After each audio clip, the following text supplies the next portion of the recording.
प्रश्नावली 2.2 का question number पहले का दूसरा दिया गया है। हमें शून्य ज्ञात करना है। शून्य ज्ञात करने के लिए सबसे पहले हम क्या करेंगे, इसका गुणनखंड करेंगे। गुणनखंड करेंगे तो सबसे पहले हम क्या करेंगे, फर्स्ट एंड लास्ट का गुणा करेंगे। फर्स्ट एंड लास्ट का जब गुणा करेंगे तो इसका हो जाएगा 4s² इंटू 1 इक्वल टू हो जाएगा 4s²। इस जो अचर जो संख्या आई हुई है, अचर संख्या आई हुई है, उसका ऐसा गुणनखंड करेंगे जिनका योग अंतर होना चाहिए 4। तो यहाँ पर 2 इंटू 2 हो जाएगा, गुणनखंड 2 इंटू 2 हो गया। तो इसका जब गुणनखंड करेंगे जोड़ करके या घटा करके, तो दोनों को माइनस माइनस का अगर हम कर देते हैं -2 तो इक्वल टू हो जाएगा -4। ठीक है, यहाँ -4 है, इसलिए क्या करेंगे, एस और जोड़ दीजिए इनके पीछे। अब हमारे पास में क्या हो जाएगा, माइनस के ये वाला पोर्शन हमें दिया गया है। अब हम ये वाला पोर्शन हम कहाँ लिखेंगे, यहाँ लिखेंगे और इसको हम हटा देंगे। 4s² माइनस के 2s माइनस के 2s प्लस के 1 इक्वल टू 0।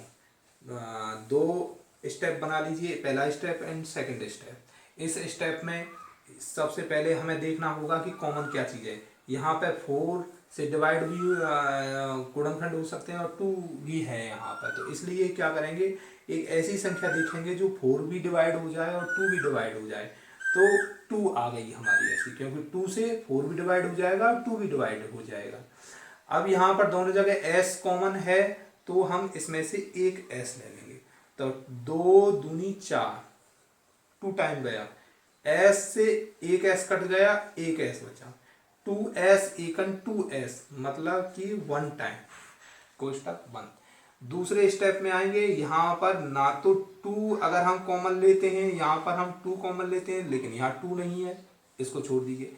s अगर हम कॉमन लेते हैं तो s यहाँ तो है लेकिन यहाँ कॉमन नहीं है, इसलिए ऐसी स्थिति में हम क्या करेंगे, यहाँ पर 1 हम कॉमन लेंगे, -1 यहाँ पर भी है यहाँ पर भी है।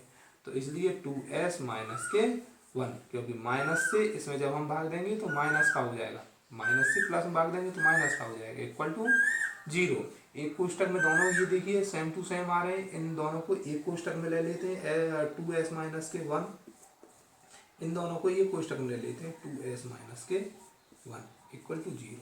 अब क्या करेंगे, यहाँ पर हमें ये चीज़ दोनों दे दी गई हैं, ये चीज़ दोनों दे दी गई हैं, तो हमारा क्या होगा, s एक इसके संग में ले लेते हैं, 2s माइनस के 1 equal to 0, 2s minus 1 equal to 0। तो यहाँ पर हो जाएगा हमारा क्या हो जाएगा, इसको इधर की तरफ ट्रांसफर कर देंगे, इक्वल टू हो जाएगा 1, क्योंकि माइनस का है, इधर की तरफ जाएगा प्लस हो जाएगा, और s इक्वल टू हो जाएगा 1/2। ऐसे ही हम इसके संग में भी लेंगे, तो s 2s माइनस के 1 equal to 0, same to same यही आंसर आना है। तो 2s माइनस इक्वल टू इधर की तरफ 1 और s इक्वल टू हो जाएगा 1/2। अब जो s की जो शून्य आई हुई है, शून्य इक्वल टू हो गए हैं 1/2, 1/2। ये जो हमारे शून्य प्राप्त हो चुके हैं, हमको शून्य प्राप्त हो चुके हैं 1/2 और 1/2। इसलिए अब हम क्या करेंगे, शून्य जो प्राप्त हो चुके हैं उनको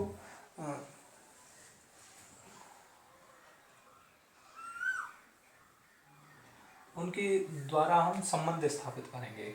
तो शून्य को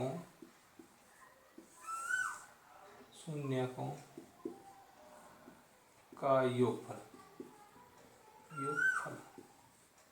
इक्वल टू क्या होगा, दोनों को जोड़ दीजिए, दोनों जोड़ेंगे 1/2 प्लस 1/2 इक्वल टू हो गया, दोनों को जोड़ देंगे तो 1 आ गया, क्योंकि एलसीएम ले लेंगे हम यहाँ पर 2 और ऊपर वाली संख्या को योगित में जोड़ दीजिए, तो 2/2 या तो ये कट गया, इक्वल टू आ गया 1, इक्वल टू आ गया। मूलों का योगफल जो हो गया है वो 1 हो चुका है।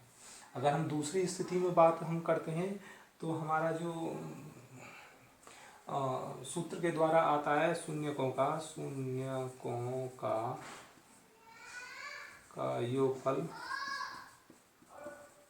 इक्वल टू जो दिया गया है, ये जो हमने निकाला है शून्यकों का योगफल, ये हमने निकाला है शून्यकों के द्वारा। अब हम देखते हैं शून्यकों के इसके माध्यम से क्या चीज़, शून्यकों का योगफल इक्वल टू क्या आएगा, एक्स माइनस एक्स का गुणांक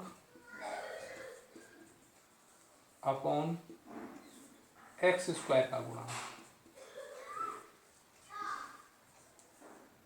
यहाँ देखेंगे एक्स का गुणांक सॉरी एक्स यहाँ पर नहीं है, यहाँ पर जो है वो एस है, एस, और यहाँ पर आ जाएगा एस स्क्वायर का गुणांक। ठीक है, तो यहाँ एस का गुणांक कितना है, माइनस के 4, माइनस तो ऑलरेडी पहले ही है इस सूत्र के अंतर्गत, और माइनस के 4 यहाँ दिया गया है। अब देखिए, और एस स्क्वायर नीचे दिया गया है, एस स्क्वायर का गुणांक, एस स्क्वायर का गुणांक मतलब इसको एस स्क्वायर को छोड़ दीजिए, बाकी का जो होगा वो गुणांक हो जाएगा।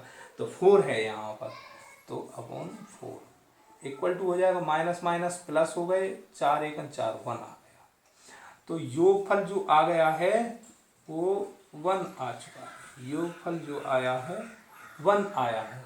अब यहाँ पर देखिए, ये वाला जो हमने निकाले थे शून्यकों के द्वारा, ये वाला शून्यकों के द्वारा निकाले थे, ये जो 1 निकाला है, यहाँ पे 1 आया है, इसका आंसर वो किसके द्वारा निकाला था, शून्यकों के द्वारा। ये जो 1 आया है वो हमने निकाला है इस द्विघात समीकरण के द्वारा, बहुपद के द्वारा निकाला गया है।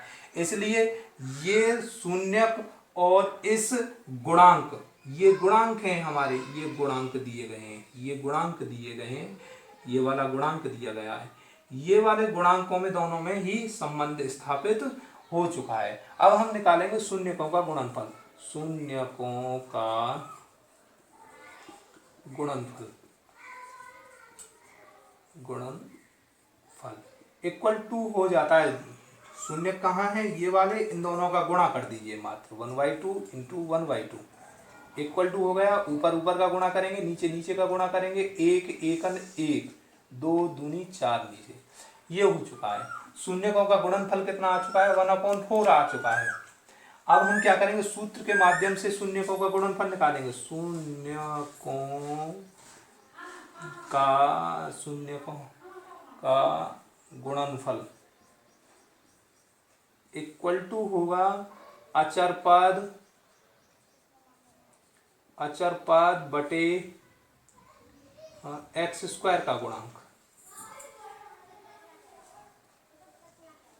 अब हम यहाँ पर देखते हैं अचर पद होता है ये वाला, जिसके संग में कोई भी X Y Z A B C D कुछ भी ना हो, ये वाला हमारा दिया गया अचर पद। तो अचर पद इक्वल टू कितना हो गया, 1, और एक्स स्क्वायर की जगह पे हम लेंगे एस स्क्वायर, क्योंकि यहाँ पर एस स्क्वायर दिया गया है, तो एस स्क्वायर का जो गुणांक होगा वो कितना होगा, 4, तो अपॉन में 4। अब हमने क्या किया कि यहाँ शून्यकों का गुणनफल तो शून्यकों के द्वारा आ चुका है 1/4, लेकिन शून्यकों के गुणांकों के द्वारा जो आया है वो 1/4 आया है। यही हमें सत्यापित करना है।